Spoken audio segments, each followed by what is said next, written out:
बरसात का मौसम था। आसमान में घने काले बादल छाए हुए थे और बिजली की कड़कड़ाहट पूरे माहौल को रहस्यमयी बना रही थी।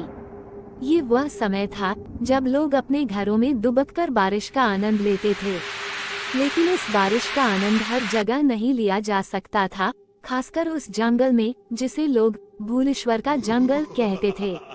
ये जंगल अपने घने पेड़ों, घास के मैदानों और खतरनाक जानवरों के लिए प्रसिद्ध था। लेकिन इससे भी ज्यादा ये जंगल अपने भूतिया किस्सों के लिए जाना जाता था। लोग कहते थे कि बरसात के मौसम में इस जंगल में एक भूत दिखाई देता है। ये भूत किसी को नुकसान नहीं पहुंचाता था, लेकिन उसकी उपस्थिति इतनी डरावनी थी कि लोग उस जंगल का नाम लेते ही कांप उठते थे। गांव में एक युवक था जिसका नाम वीरेंद्र था। वीरेंद्र साहसी और जिज्ञासु था। वो उन लोगों में से था जो अंधविश्वास में विश्वास नहीं करते थे। जब उसने भूलेश्वर जंगल के भूत की कहानियां सुनी तो उसने ठान लिया कि वह इस रहस्य से पर्दा उठाएगा। वीरेंद्र ने अपने दोस्तों को साथ चलने के लिए कहा, लेकिन हर किसी ने मना कर दिया।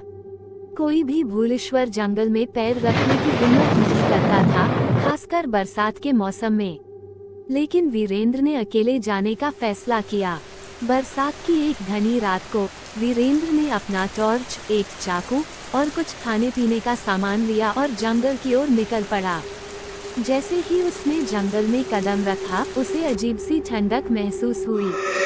चारों ओर पेड़ों से पानी टपक रहा था और तेज हवाओं के कारण पेड़ों की शाखाएं सरसराने लगीं।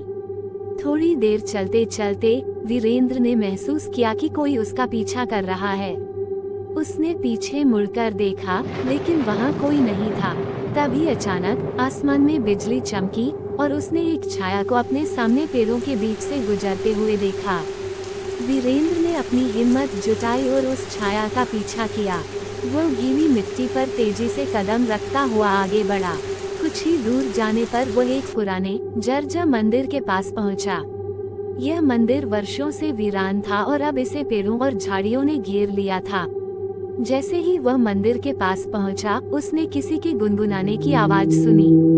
आवाज गहरी और उदास थी। वीरेंद्र ने झाड़ियों के पीछे छिपकर देखा।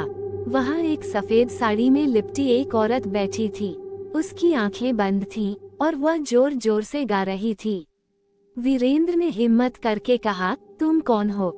यहाँ क्या कर रही हो? औरत ने अपनी आंखें खोली और वीरेंद्र सन्न रह गया। उसकी आंखें लाल थीं और चेहरा बेहद डरावना। उसने धीरे से कहा, तुम यहाँ क्यों आए हो? ये जगह तुम्हारे लिए नहीं है। वापस लौट जाओ, वरना तुम भी मुझ जैसे बन जाओगे।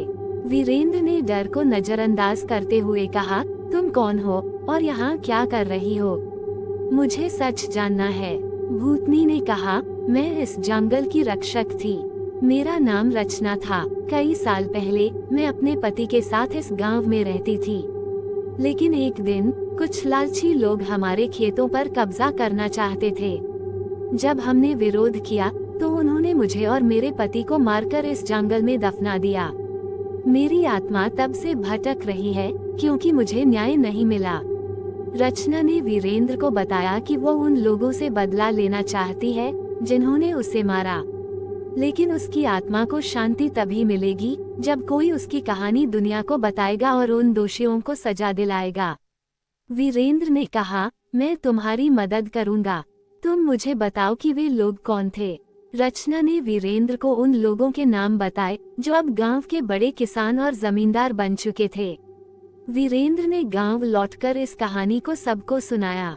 पहले तो लोग डर गए और उसकी बात पर विश्वास नहीं किया। लेकिन वीरेंद्र ने रचना की कहानी के सबूत दिखाए जो उसने जंगल से जुटाए थे। गांव के लोग वीरेंद्र के साथ जमींदारों के पास गए और उनसे सच्चाई उगलवाई। जब सच सबके सामने आया तो गांव के बुजुर्गों ने मिलकर जमींदारों को सजा दी।